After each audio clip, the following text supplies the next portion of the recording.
Hello guys, welcome back to my channel. এখন বাজে সকাল 9:30 আর আমার পড়ানো কমপ্লিট হয়ে গেছে।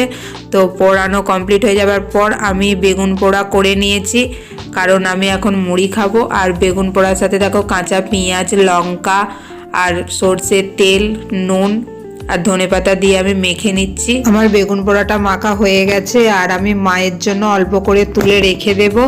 আর মা এখন যেহেতু ঠাকুরে জল দিচ্ছে, তো তারপর মা খাবে, সেই জন্য মায়ের জন্য আমি তুলে রেখে দিলাম। আমি মুড়ি খেতে বসেছি আর বৌদি আমাকে ডাকলো, তো সেই জন্য আমি আসলাম। এই দেখো দাদাদের বাড়িতে একটা সাপ ঢুকে গিয়েছে, আর এটা হলো চন্দ্রবোড়া সাপ। বৌদি যেহেতু বাড়িতে একা ছিল সেই জন্য ভয় পেয়ে গিয়েছিল। তার মাঝে আবার দাদাকে আর কাকাকে ফোন করা হয়েছিল, তো দাদার কাকা এসে মেরেছে। এই সাপগুলো তো এখন ধান জমিতে বেশি দেখা যাচ্ছে, কিন্তু যেহেতু ধান কাটা হয়ে গেছে আর জমিও ফাঁকা হয়ে যাচ্ছে, সেই জন্য এরা বাড়িতেও চলে আসছে। তারপর সাপটাকে মেরে পুড়িয়ে মাটিতে গেড়ে দেওয়া হয়েছে। আর এটা তো যেখানে সেখানে ফেলা যাবে না, কারণ সাপের কাঁটা যার পায়ে লাগবে তার আবার শরীর খারাপ হয়ে যাবে, তো নানা রকম রোগ চলে আসবে।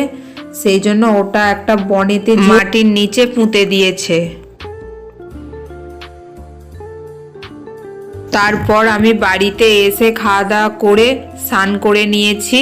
আর এখন দেখো 12:30 বেজে গেছে আর আমাদের টাইম কলেও জল দিয়ে দিয়েছে। তার মাঝে আমি মাকে বললাম যে আমার কিছু একটা খেতে ইচ্ছা করছে, তো কিছু একটা দাও। সেই জন্য মা বললো বাড়িতে যেহেতু কাঠি ভাজা আছে, কারণ আমাদের যখন রাসের মেলা চলছিল তখন বাপি নিয়ে এসেছিল, তো ওটাই মা আমাকে দিল, আমি খাচ্ছি। তার মাঝে ভাইজি এসে বলছে যে ওকে গুঁড়ো দুধ দিতে হবে, সেই জন্য মা একটা প্লেটে করে ওকে গুঁড়ো দুধ দিয়েছে, ও সেটাই খাচ্ছে। আবার তার মাঝে আমাকে বলছে যে আমাকেও একটা কাঠিয়ে ভাজা দাও। তার মাঝে আমার দেখো ফ্লিপকার্ট থেকেই পার্সেল একটা চলে এসেছে, আর এই পার্সেলের মধ্যে ছিল এই হুকগুলো।